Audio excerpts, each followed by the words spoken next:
dear friends, and especially Venerable Kai-Yin. We have to thank Venerable Kai-Yin and Venerable Changrin, and Julia, is that your name? Part of the team, for coming to Zhuangyan Monastery to conduct this retreat. And also we can't overlook Hillary for taking time out from her presidential campaign to come to translate for us during this week. I know she's facing a very tough presidential campaign. So all I hear about on the news is Hillary versus Trump, Hillary versus Trump. And now we have her right here in this Dharma hall. Yeah, over the years I've heard, from some of my own students and friends about Venerable Kai-Yin as a very excellent meditation teacher. So I thought, why don't we invite him to come to Zhuangyan Monastery to conduct a retreat here. I know that he's been going to our rival monastery, where I used to live, at Dongjing Lanroa or Bodhi Monastery, to conduct retreats. So we thought, we have CBS News and NBC News, so we should invite him to Zhuangyan Monastery to conduct a retreat. And I think this was a very successful retreat. I have to say, though, many people speak very highly about this retreat, but Venerable Kai-Yin teaches the Pa-Auk system of insight meditation. And I've only practiced a little bit of this meditation method in the past, in the year 2001 when I was living in Singapore. But I've had friends from Sri Lanka, some of the Western monks, who have gone to Burma and practiced with Pa-Auk Soyador. And what they say, to really get to the depths of that meditation method, you have to practice continuously for at least 3 months, better 6 months. So we practiced the insight practice. We didn't really get to the insight practice. Just the last day we did the impermanence meditation. The last afternoon, we did the preparation on the 4 elements, which is building up to the insight. So don't think I was really doing the insight practice, but we just did the preparation. But I have to say, Venerable Kai-Yin did it in a very excellent way, bringing us into the observation of the characteristics of the 4 elements, preparing us step by step through scanning the body, to get familiar with the 4 elements, and then learning to identify the characteristics, each characteristic of the 4 elements, then being able to see the characteristics, and then to single out the characteristic that is most distinctive, contemplate the impermanence of that characteristic, and then observe the feelings that arise in relation to the characteristics. So what we were doing is we call the preparation for insight meditation. But to really using the Pa-Auk method to get into the proper insight meditation, you need at least 3 months of continuous practice. And so maybe we could invite Venerable Kai-Yin to come and conduct a 3-month meditation retreat. But that would have to be done during the winter. So something to consider for the future, or maybe we could all go to Malaysia for 3 months.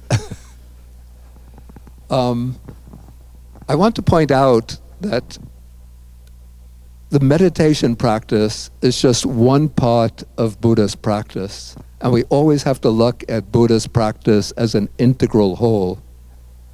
So, the way I see it, in Buddhist practice, we have to bring various elements together. What I would say is, first, the foundation for the real Buddhist path is faith, in the sense of trust in the 3 jewels. Faith in the Buddha as the fully enlightened, perfectly enlightened teacher, faith in the Dharma as the path to the world transcending, Chu Shujienda Jietor, the world transcending liberation and enlightenment, and faith in the Sangha as the community of those who have realized the paths and the fruits. So faith in the sense of taking refuge as the foundation. Then we have to observe the precepts in our day-to-day life. Then based on the precepts, we cultivate our meditation.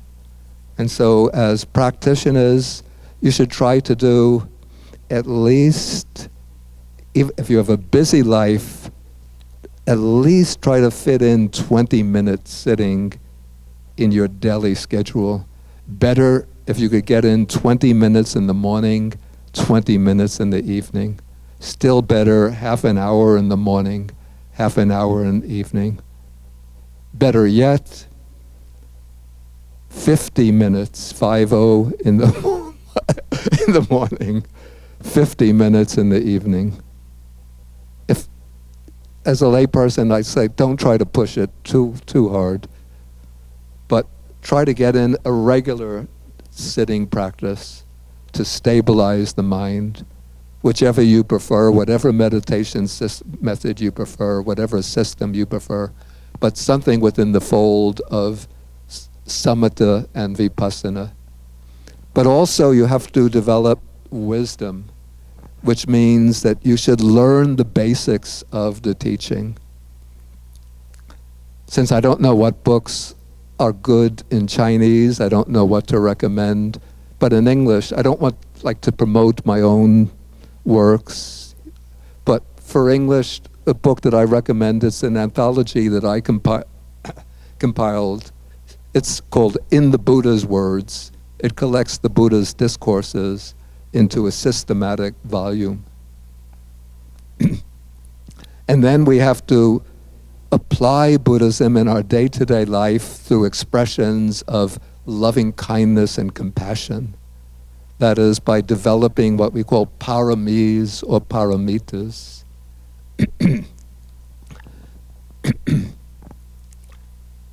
And one way that we do this is through selfless service to others. And again, I want to explain one way that I found to do this. Some years ago, together with some of my students and friends, we founded an organization.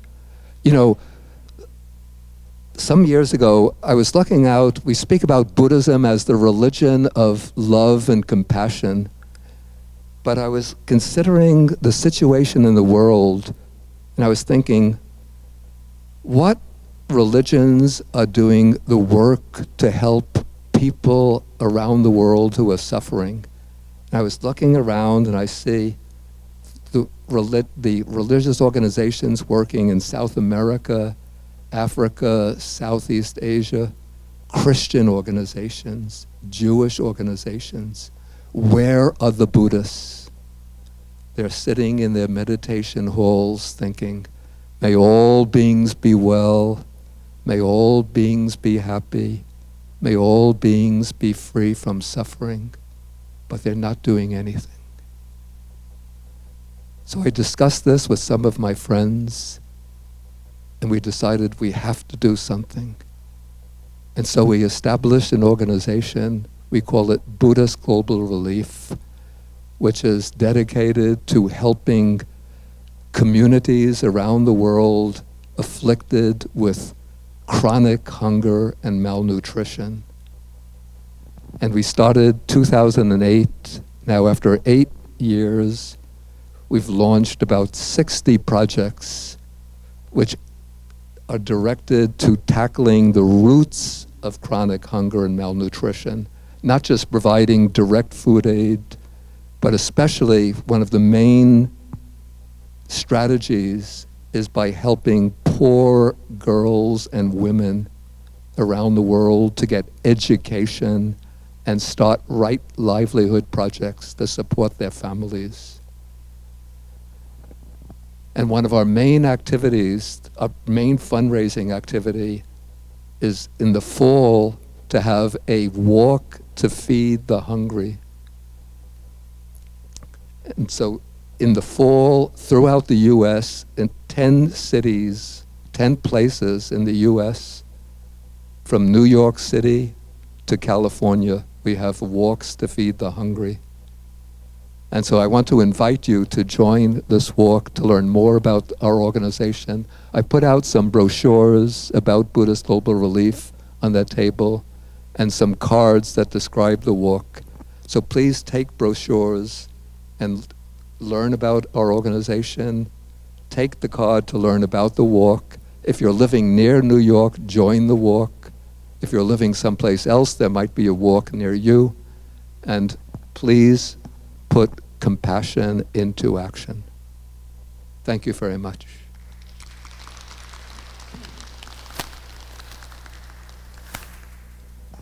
我们感恩大